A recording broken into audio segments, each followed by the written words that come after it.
I got the text 2 minutes before walking down the aisle. You're wearing your uniform to your wedding, disgraceful. No greeting, no congratulations. Just that. I hadn't saved the number, but I didn't need to. I knew who it was. Raymond Cole, my father, retired Army colonel. The man who taught me how to shine shoes to perfection, but never once said he was proud of me. I froze. 4 stars on my shoulder, medals on my chest, heart steady. The doors were about to open. I looked at the message one last time and whispered, "Not today." Then I walked forward.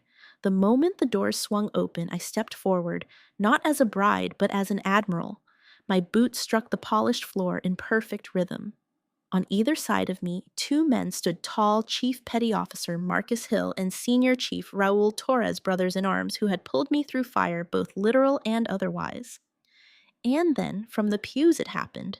200 decorated seals rose in one motion. A single voice called out, "Admiral on deck." The sound echoed through the chapel like thunder wrapped in reverence, but none of it drowned out the message still burning in my palm. You're wearing your uniform to your wedding, disgraceful. It wasn't just words, it was 25 years of silence dressed in 5 cruel syllables. Raymond Cole, my father, retired full-bird colonel, Army lifer, man of medals order and bone-deep judgment. He didn't attend, he hadn't RSVP'd, but apparently he still had something to say. I should have deleted the message, tossed it like the many others he never sent. Instead, I stared at it as if it held the final chapter to a book I'd stopped reading years ago. Then I pocketed the phone and walked forward past rows of salutes into the arms of a man who saw me not just the uniform. James stood at the altar, his hands clasped behind his back, not trembling, not grandstanding, just still, calm, steady. My opposite in so many ways, but the only person who'd ever looked me in the eyes and said, "I don't need to understand everything you've been through. I just want to stand beside you in all of it." He didn't ask me to wear lace. He never asked me to soften the edges. "You in uniform," he once said, "is the truest version of you. Why would I want anything else?" So I wore white, but not the kind my father had in mind. And as I stood across from James, I wasn't thinking about flowers or photographers. I was thinking about the weight of legacy, the shape of absence, and how sometimes blood doesn't stand for you, but brotherhood does. That day I didn't walk alone.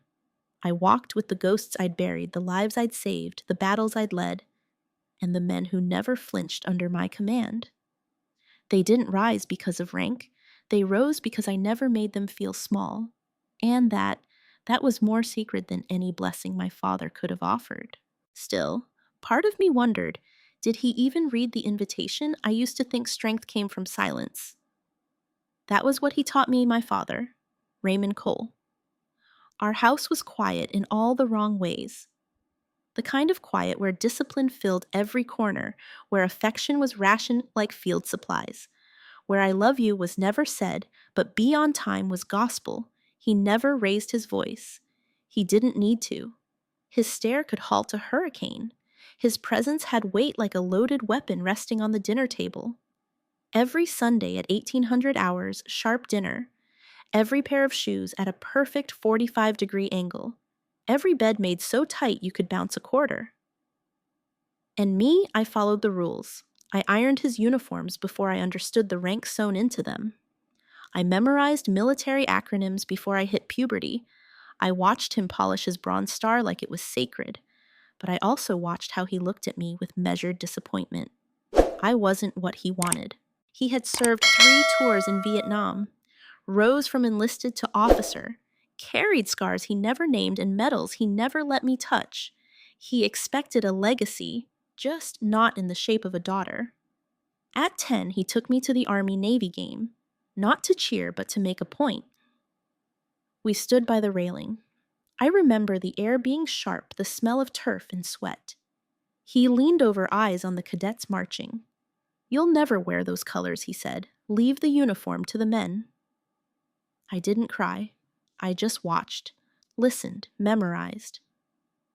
That night, I stayed up past bedtime drawing the Navy anchor on loose-leaf paper over and over, trying to make it mine.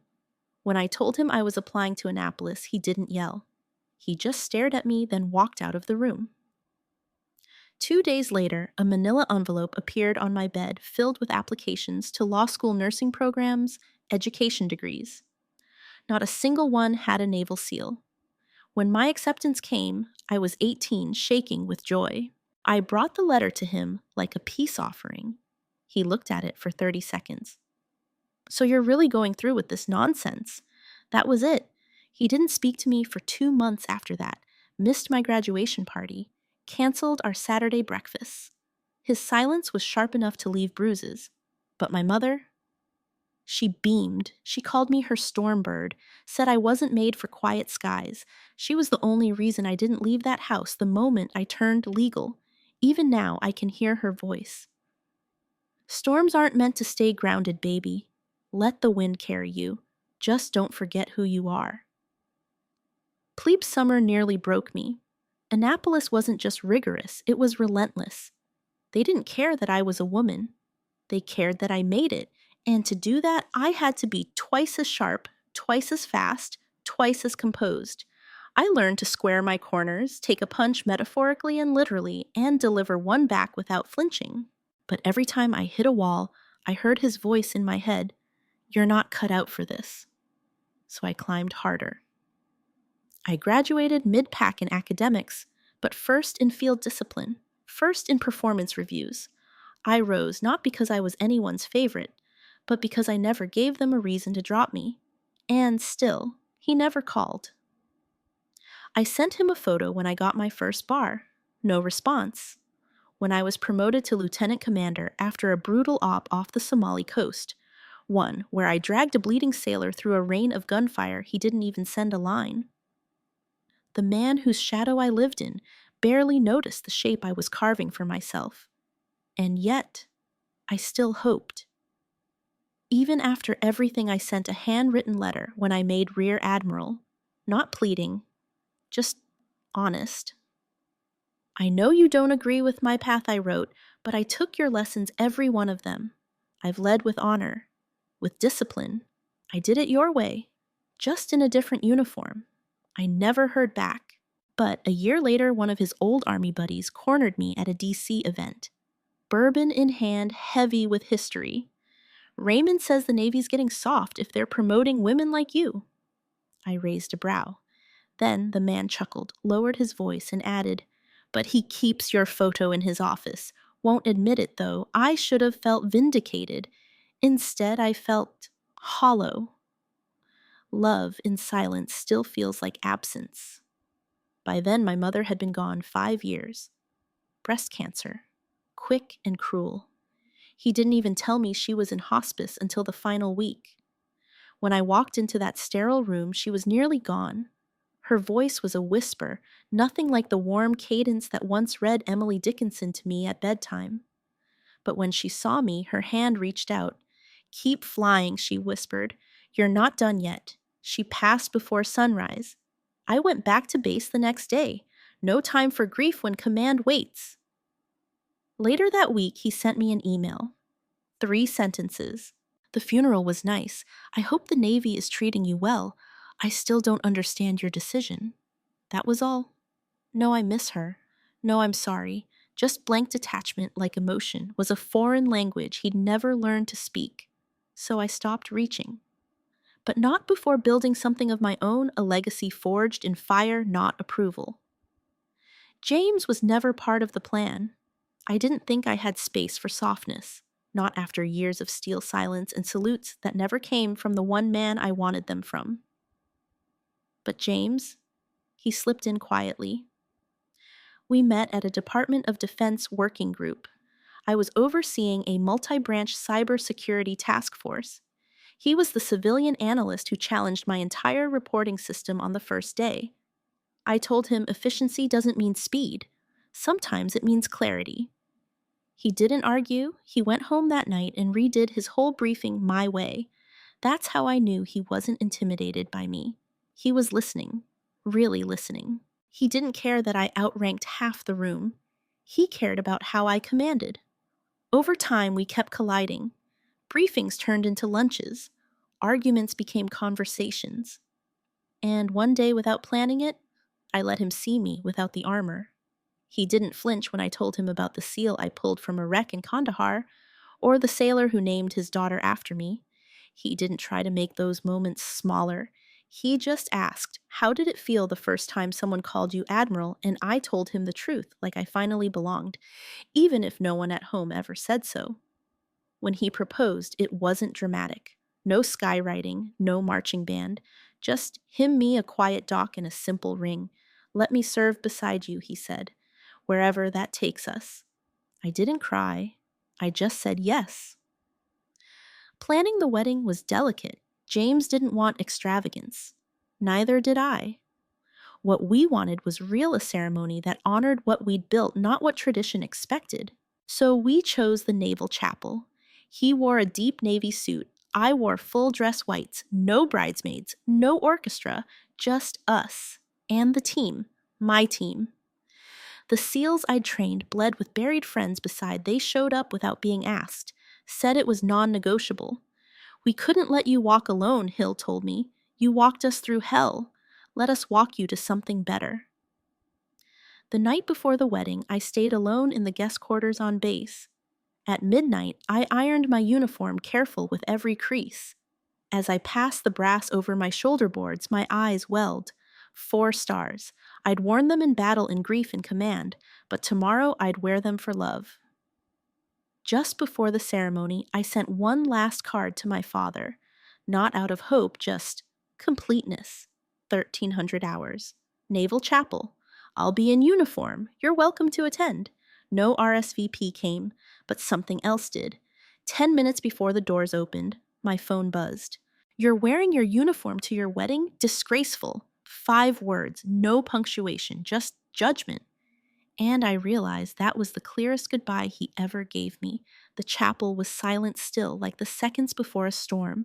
Then, Admiral on deck, 200 SEALs rose as one. I didn't flinch. I didn't break. I just breathed. My boots hit the floor in even purposeful steps. This wasn't a march. It was a claiming. I didn't walk toward tradition. I walked into truth. The men flanking me weren't groomsmen. They were battle-forged brothers. Marcus Hill, who once pulled me from a downed Black Hawk in Kandahar. Raul Torres, who'd lost a leg in Syria but still outran every recruit on base. They insisted on escorting me, said it felt right, and behind them rows of uniforms, medals, scars, and respect. The kind you don't demand, the kind you earn. James waited at the altar, standing at ease, hands behind his back the way he knew I preferred. His eyes shimmered, but he didn't cry. He just nodded steady and proud. As I reached him, I glanced at the pews. So many familiar faces. Soldiers, sailors, officers I'd led and buried, mentored and mourned. And not one of them stood because they were told to. They stood because they believed in what I stood for. They weren't saluting the rank. They were saluting the life. I gave Hill and Torres a soft nod. They stepped back with silent dignity.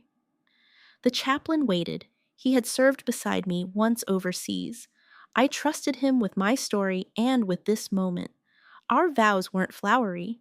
No for richer or poorer, or in sickness and in health. We didn't need them. Instead, we promised to serve not just country, but each other. To carry not just the easy days, but the burdens. To honor not just joy, but sacrifice. James looked me in the eyes and said, I don't need you to dim for me. I just want to build a life where you never have to. That almost broke me. Not from sadness, from fullness. When the chaplain pronounced us husband and wife, the room didn't erupt in cheers. It stood still, reverent. Then the applause came, thunderous, raw, honest. We walked out under an arch of crossed sabers, blades held aloft not by officers but by enlisted men. That meant more. They were the ones who knew. Later, during the reception, one of my quietest SEALs, built like a freight train, said maybe 10 words a year, came up to me. He looked at my boots, then said, We never stood for you because of your rank, ma'am. We stood because you never made us feel small. Then he hugged me tight like a brother. I wasn't used to being held like that. Not outside war zones, but I let myself accept it. Not because I needed comfort, because I'd earned it. And somewhere in that crowd, I swear I felt it. My mother's warmth. And just beyond it, the cold, familiar absence of a man who'd once said, "You'll never wear those colors." He hadn't come. Or so I thought. 3 days into our honeymoon, James handed me my phone. "You should see this," he said gently. I hadn't looked at it since the ceremony. We were staying at a quiet inn in Maine, sea salt in the air floors that creaked with charm, blueberry pancakes cooked by a man named Roy who wore fishing boots to serve breakfast. No headlines, no medals, just foggy mornings and the man who saw all of me. But then, that photo, sent by my cousin Claire, no caption, just an image. It was taken from across the street, blurry, zoomed in, slightly tilted, but unmistakable. There he was, my father, Colonel Raymond Cole, full dress uniform, arms crossed, back straight, standing in the parking lot of the chapel, watching, not entering. Another photo followed, seconds later, captured mid-turn. He was leaving.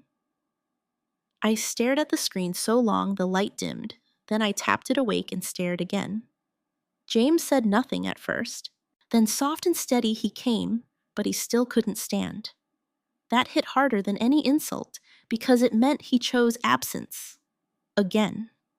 He could have walked in, could have taken a seat in the back, could have stood with the men who knew what I'd bled for. But he turned away. I didn't cry. I just exhaled. Quiet. Controlled. Like I'd done my entire childhood. Later that week, I received a letter. No return address. Handwritten. 5 words. "They're just making you a symbol." His handwriting. I recognized the slant, the blunt strokes. Even in my highest moment, even after seeing it with his own eyes, he couldn't celebrate me, only reduce me. I burned the letter. Then I ironed my uniform again, creased, buttoned, pressed, because I was heading back to D.C. to give a keynote at the Pentagon. They'd asked me to speak about leadership, not because I was the youngest woman admiral, not even because I'd broken records, because I'd saved lives, created systems that stopped soldiers from falling through the cracks. Because when one of my own took his life, I didn't just mourn, I acted. I made it policy for mandatory mental health check-ins across every unit I led, quietly, consistently, no fanfare, and it worked. So I stood before the brass, the politicians, the power, and said, respect isn't inherited. It's earned by showing up, standing up, and doing right, even when no one is watching. There was silence. Then a standing ovation. And the next morning, another letter. Same handwriting. I didn't enter the chapel because I didn't know how to sit among people who saw in you what I refused to. I didn't salute, not because you didn't earn it, but because I no longer knew how to honor what I didn't understand. I was wrong. If you'll let me, I'd like to talk. No uniform, no protocol, just a father trying to understand a daughter he never took the time to know. Signed, Raymond. I didn't cry. I didn't burn it. I just sat with it. We met at Arlington. No appointment, no cameras, just 2 people and the quiet hum of a cemetery that had held too many stories like ours. He stood at my mother's headstone wearing civilian clothes, slacks, a pressed jacket, no pins, no bars, no armor, just a man, older, smaller than I remembered. I arrived in uniform, not to make a point, but because it was who I was.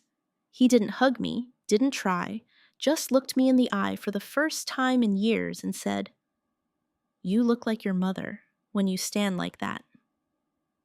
We didn't talk about the war, or medals, or his absence. We talked about grief, about how silence can feel like strength, when really it's fear in dress blues. Before I left, he straightened his shoulders, and slowly, deliberately raised his hand in a salute. It wasn't perfect, it wasn't protocol, but it was real, and it landed harder than any decoration I'd ever received. I returned the gesture, not because he'd earned forgiveness, but because he'd finally chosen truth. That night back home, James asked gently, "What does it mean?" I whispered. He saluted. He didn't need more. He just held my hand. Months passed. I was offered oversight of a new interbranch leadership initiative, my dream assignment 20 years ago. Now it felt like legacy in motion. I took it. And during one base visit, I recognized a name on the roster. Avery Patterson, the little girl named after the sailor I had saved, now in boots of her own. She told me her dad said, "She didn't just save my life, she gave it meaning." I didn't cry. I just smiled and told her, "Make your own name count." Back in DC, they launched a civilian-military training partnership using my leadership framework. They asked what to name the program. I said call it the Salute Standard, not for what's worn, but for what's earned. Then came the final letter. Cream envelope, heavy cardstock, my name in block letters.